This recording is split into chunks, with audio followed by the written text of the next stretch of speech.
छोटे से गांव में राधा नाम की एक गरीब लड़की अपनी बूढ़ी दादी के साथ रहती थी। राधा बहुत मेहनती और दयालु थी। हर सुबह वह पास के जंगल में जाकर लकड़ियां इकट्ठा करती और उन्हें बेचकर जो पैसे मिलते उससे अपना और दादी का गुजारा करती। एक दिन राधा जंगल में लकड़ी काट रही थी कि उसे एक झील दिखाई दी जो पहले उसने कभी नहीं देखी थी। वह झील बहुत सुंदर थी और उसके बीचों बीच एक सुनहरा कमल खिला हुआ था। कमल से एक हल्की रोशनी निकल रही थी और उसके चारों ओर रंग बिरंगे परिंदे नाच रहे थे।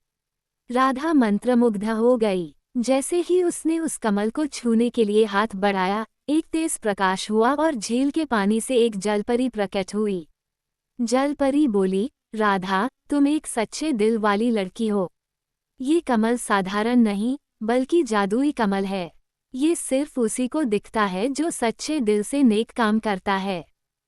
राधा ने हैरानी से पूछा, इस कमल का क्या रहस्य है?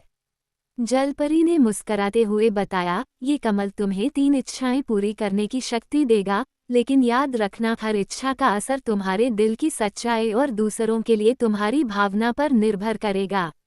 राधा ने झील को प्रणाम किया और पहली इच्छा मांगी, मेरी दादी हमेशा स्वस्थ और खुश रहें। झील की लहरें चमकी और जलपरी ने सिर हिलाया, दादी की सारी बीमारियां गायब हो गईं। फिर कुछ दिन बीते, गांव में सूखा पड़ गया और लोग भूखे मरने लगे। राधा ने दूसरी इच्छा मांगी, मेरे गांव में कभी कोई भूखा न रहे। अगले ही दिन गांव के कुएं से मीठा पानी बहने लगा और खेतों में हरियाली छा गई। अब तीसरी इच्छा बाकी थी। उसी समय गांव के पास के राज्य के राजा को एक जादूगर ने कैद कर लिया था और पूरे राज्य में अंधेरा फैल गया। राधा को ये सब सुनकर दुख हुआ। वह झील के पास गई और बोली, मेरी तीसरी इच्छा है, उस राज्य से बुराई को मिटा दो और राजा को मुक्त कर दो।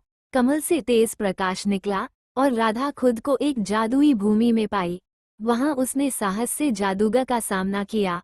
उसकी दया, हिम्मत और सच्चाई ने कमल की शक्ति को जगा दिया और एक शक्तिशाली प्रकाश से जादूगर हार गया। राजा मुक्त हुआ, राज्य में फिर से खुशहाली लौटी और राधा को राज्य की संरक्षिका घोषित किया गया।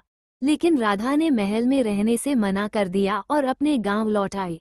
उस दिन से झील का वो कमल हर 100 साल में सिर्फ एक नेकदिल इंसान को दिखाई देता है, जो बिना स्वार्थ के दूसरों की भलाई चाहता है।